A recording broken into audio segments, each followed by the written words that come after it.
sense. Let's talk about Sean O'Malley. I just want to break these dudes down real quick. Okay. Even somebody like him, listen to his interviews, and you study these guys and you see where their mindset is and where their holes are going to be. It's like they had asked him, who do you want to? They asked Sean O'Malley, who do you want to fight next? And he's like, I just want to fight. I just want to fight the best strikers. Like, he never mentioned about, I'll take anybody out.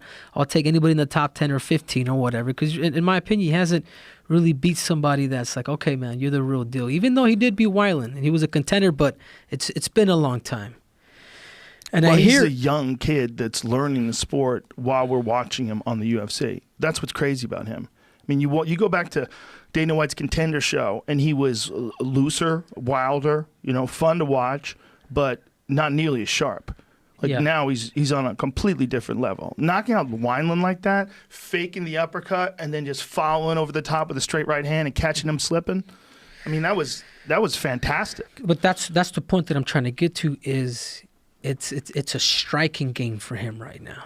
Mm-hmm. You know what I'm saying? Yes. Like, dude, there is a whole nother aspect, and that's called wrestling and jiu-jitsu. And that from what I've heard, he has developed pretty good jiu-jitsu, but there's that other art that I want to see when you really get tested and you're taking it to deep waters. Then I'll see your real colors.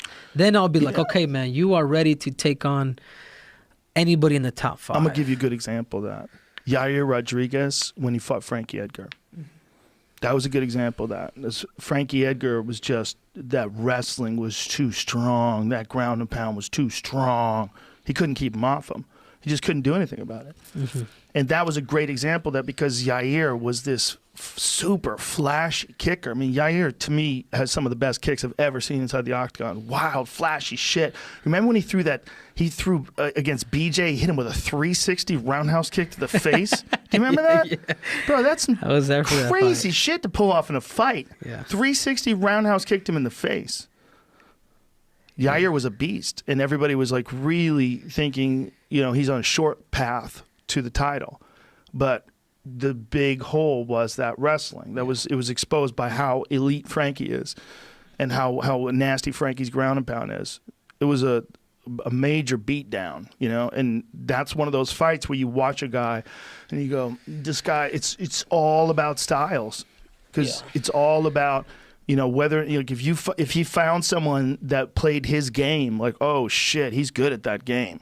But what Frankie did is just completely impose his game, just drag him down and beat him up. And then we don't know what would happen with O'Malley when it comes to that, but I know who he is as a person, and he's working. He's working on everything. That kid he's focused as fuck. He keeps getting better and better and better, like in a trippy way. Like when you saw him come back after 2 years off, 2 years dealing with a bunch of bullshit. I forget what he was suspended for. I don't remember what it was. Was it marijuana? That doesn't make sense. Tainted supplements? Yeah, something in protein or something like that. Yeah.